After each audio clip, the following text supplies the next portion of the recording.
Welcome to another episode of Parent University's SPED Talk. I am your host today, Crystal Cox-Tober. I'm the District Transition Coordinator here at Patterson Public Schools. Today, we are diving into a crucial topic for families when their child is going to graduate. Navigating the transition from school to adult life can feel overwhelming for individuals with intellectual and developmental disabilities. That is where the ARC of New Jersey's Planning for Adult Life steps in.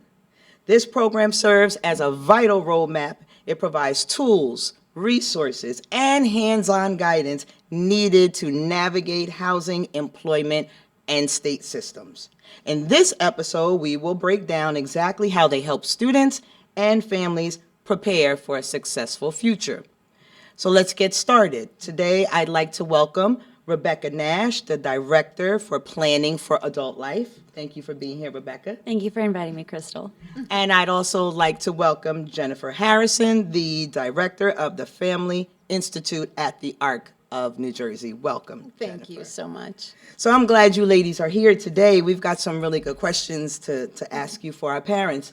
I'd like to start by asking you, can you tell us a little bit about the core areas of planning for adult life for the 16 to 21-year-olds with developmental disabilities that you guys offer at ARC? Of course. So we've broken it down into four major pillars or areas. The first one's the planning process. So we talk about what goes into transition planning, right? What are we looking to set up for that transition into adulthood? Are we going to talk about, medical transitioning, going from a pediatrician to a GP? Yeah, that's important, right? Yeah, being able to advocate for yourself at the doctor as further education, something that's in my plan. Is that something that I want to continue doing? Housing, things of that nature. So what is my life going to look like after I leave high school and I leave all these supports behind, and what supports are out there to continue my services that I need? We also talk about earning, so money, gaining, maintaining employment, and a big part. We talk about DVRS and that system that's there to help with employment, whether it's a job coach, whether it's interview training. We also talk about thriving, which is all about independent living skills. So, things like boundaries. How do I have boundaries with roommates? How do Think about that. yeah, Okay. things that you don't think about that they're going to have to navigate as they, go into adulthood, and they don't have their teachers or their family maybe by their side to help them. So giving them the skills for that. And then the last one is learning. So if further education is something that they want to do, whether it's college or a trade school or a technical school, talking about what that process looks like, applying, admissions, building a schedule, going to office hours for their teachers. So we just try to encapsulate everything that they need to prepare to do once they leave high school. Okay, so then how would a parent get to you? Do you guys go to meet them? Do they come into your office? Is it a Zoom meeting? How would our parent be able to get some of that from them? So we like to be as accessible as possible. So we have things called office hours. So that's once a week that we host, so they can pop on if they have the Zoom link from 6 to 7. We have I go to a lot of CPAG meetings, so the special ed PTAs, and I'll host webinars, either virtually or I can go in person, and I'll do topics that they're asking about. SSI is a big one, Medicaid, guardianship, DDD, navigating those systems, or how do I work with my child at home for independent living skills? So we could do it in person, virtually. They could pop on office hours, email us, call us. We really like to be as accessible to the public as possible. Okay, so now you said SSI, Medicaid. Let's just jump right into that part there because I believe that many parents get a little nervous when we want their children to work. Their children want to work, but then they don't want to be pushed out of the scale of eligibility, right? In order to keep their Medicaid, their SSI, the Medicaid eligibility. Do you know what is that? What is that amount, or how does that work for our parents? Because that is really troubling for them sometimes, right? So there's a max that the student could make and still be eligible, right? Okay. Yeah, so there are benefit counseling agencies out there to help them navigate, like how many hours can I work to not Yes. lose them. So there's resources out there to kind of help navigate. We do have our healthcare advocate who has his own, and he can help families with those really like nitty gritty particular questions like this is my scenario, how do I navigate it, because it is so It is. complicated and it's so tailored to each individual. So Yes. getting that help from elsewhere, people who really understand is crucial with It is. navigating SSI and Medicaid. Yes, 100%. So when should parents begin helping their children think about planning for the future and, getting in touch with you guys? So is it do you think at 14, 15, 16? Like what would you suggest parent when they should, hello, let's contact someone? Yeah, I mean, I know through schools, there's this very specific sort of equation that I still haven't gotten down. It's like if they're turning 13 by July of 1 year, then they begin the next year. But it's basically 14. I like to think of it like it's never too early. Right. Because when you think about planning, what it begins with is, who are you? Tell me who you are. Tell me what you like. Tell me what your strengths are and your goals are. What are challenges you want to overcome so that you can become what you want to become? Like, when our kids, we put them in dance. We were just talking about Right. dance at age, 4 or 5? And you're like, try it. See how it works. And so I think with everything, let the student lead and Student lead, I like that. and we follow. Yep, Yeah. okay. Do any of your services that you provide for the parents, do they cost anything to them or for them? Nothing, right? Nothing. We have free newsletters, workshops, swag, whatever it is. We even have, Becca brought up our curriculum, and that is free and will be made available online. It comes with dozens of worksheets. You can do them at home. You don't have to wait for a teacher to introduce them. So, Learning more about your child, right, to help them. Exactly. Yeah, okay. When should they begin the process for DDD? So there can be some special circumstances, but usually it's as they're graduating high school. So 18? So around 18, if they're staying till 21, the last year of school, but there's this great resource, it's the DDD timeline, and they literally map out your last year of school and when you should be applying, when you should be talking to, the guidance counselor or your case manager on getting all of that paperwork together, when you should be submitting it, so that as you exit high school, there's a seamless transition of your services. So I just want to add then for our parents and our listeners that that timeline is also on Patterson Public Schools website, and they just need to go to the special ed department, special services, drop down transition resources, and they've got that timeline there for them. Thank you for that. If their child wants to go to college or plans to work, what can the parents do to help their children pursue that, as opposed to maybe not wanting them? Like how could they help them, go to college or to work? What should they do? What kind of conversation do they need to have with their kids? I just think starting the conversation, right? Asking them like, hey, this is kind of what college looks like. This is what you should be expecting, whether it's including teachers in on that conversation, just hearing it from multiple places. And then just getting them some exposure, like we were talking about work-based learning, going out into the field, doing some job sampling, seeing what skills they have, what their strengths are, what their interests are, and finding a job or a major or, a technical trade that fits them and where they would thrive. Yes. So I think that, I don't know if you have anything to add to that. I mean, very well said. I think two things that I'm thinking of is, a student doesn't have to enroll and matriculate, like dive headfirst in. Try a class. Try, something at a trade school. Lincoln Tech has a whole program for students with disabilities. And we, PFAL, had the first, I'm going to call it the first annual because we are doing it again, college fair, that we had it in, I think it was April, and we had 14 schools from the New Jersey area, Some were trade schools, vocational schools, and others were colleges, either community or full four-year colleges that have transition programs.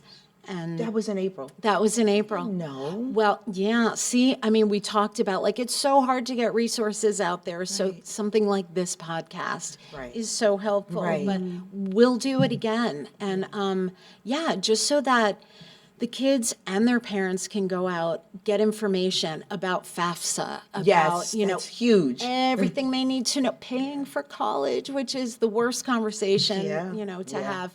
But also, what does college look like? Do you want a big school or a small school? What do clubs look like?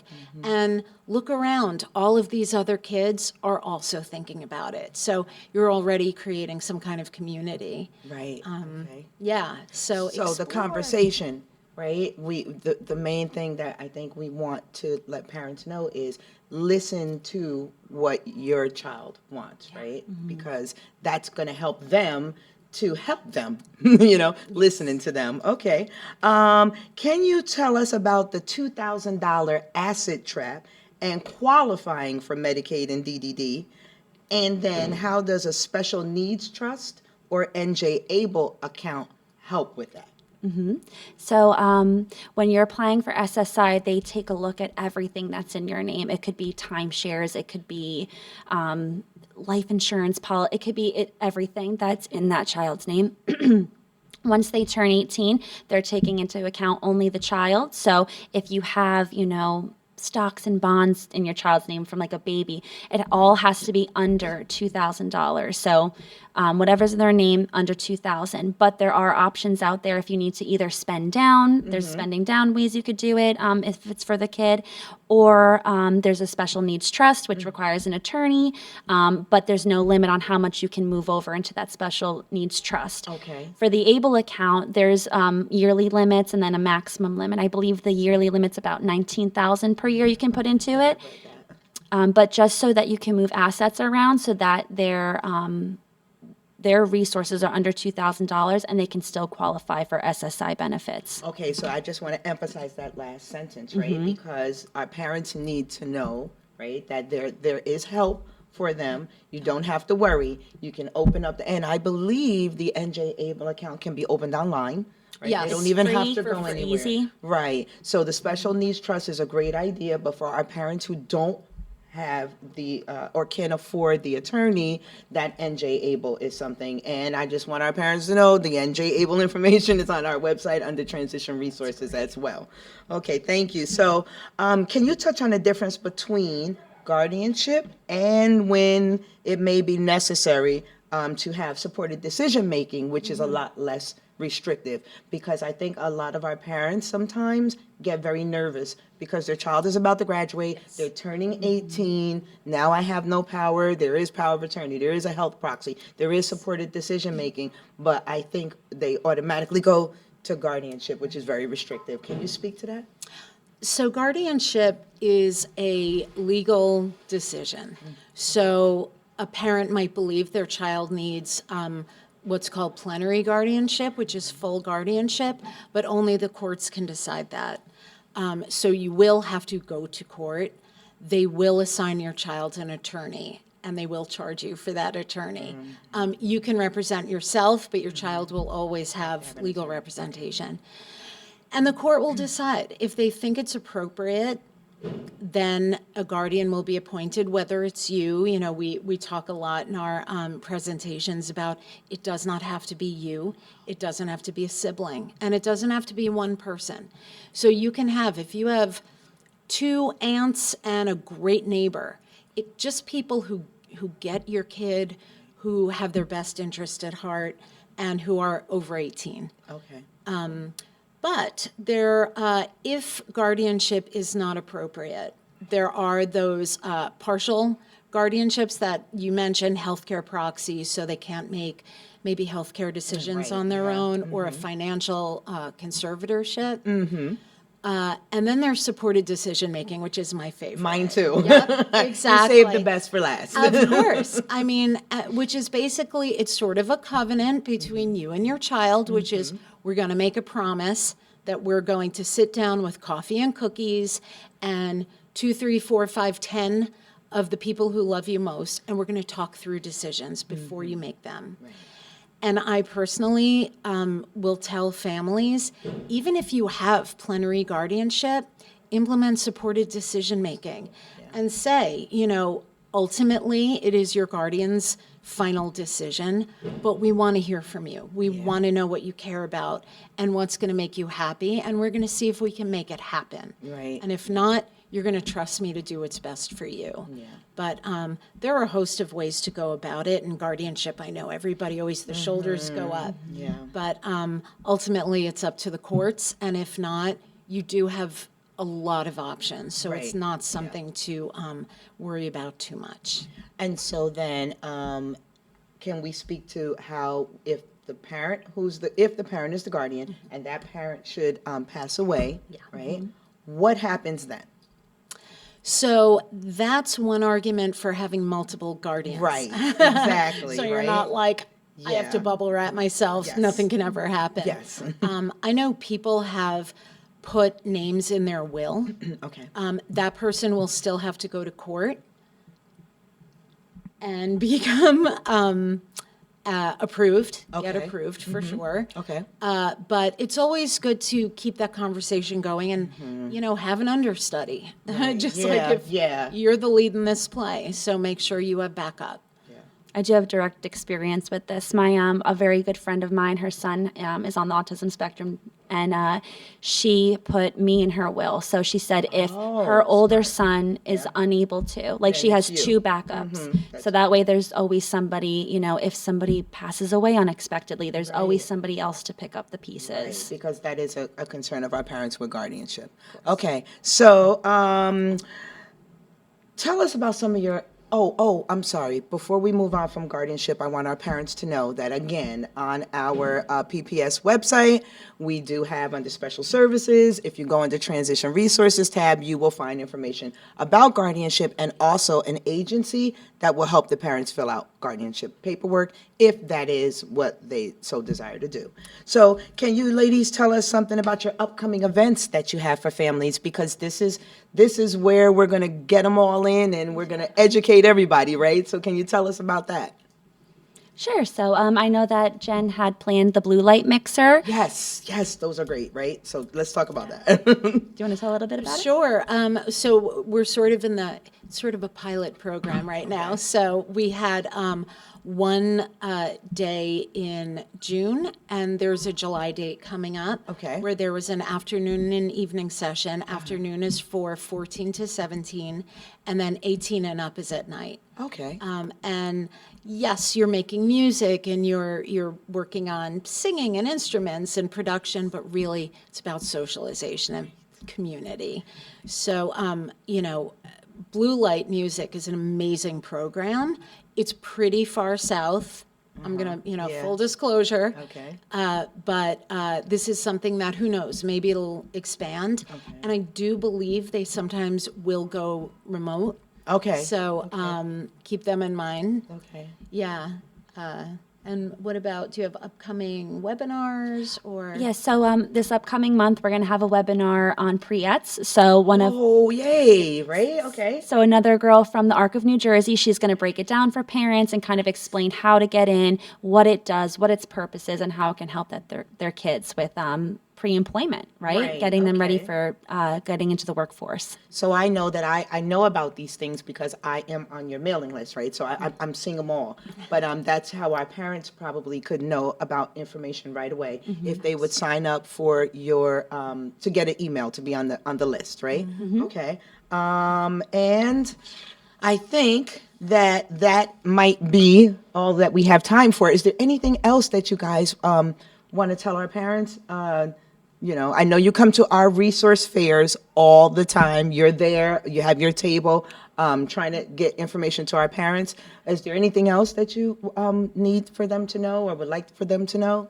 I think just going on the website and learning more about what we have to offer, whether it's the Planning for Adult Life site or just what the ARC of New Jersey in general has to offer, there's so much great information. There's ready-to-go resources, like you keep mentioning your transition services and all the resources you have there. We have the same thing. So there's tons of information. We have go bags on Jen's website, the Family Institute, and it's just so much information, archived webinars. So if you have a few minutes, you can look up a boot camp.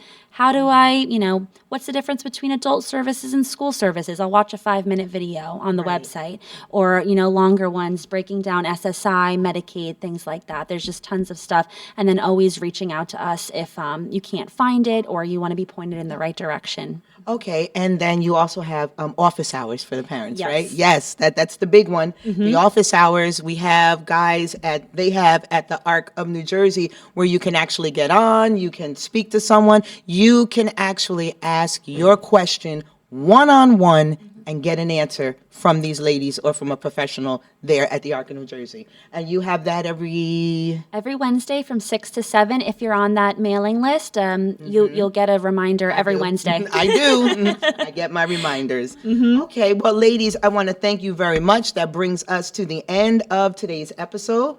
Planning for Adult Life is a journey, but as we learned today, you do not have to navigate it alone. A huge thank you to the ARC of New Jersey for providing such invaluable a roadmap that's invaluable for our community to access the resources and webinars and transition timelines that we discussed today. Visit their website, planningforadultlife.org. That is the ARC of New Jersey. We will also link all of the toolkits in our show notes for anyone who needs it.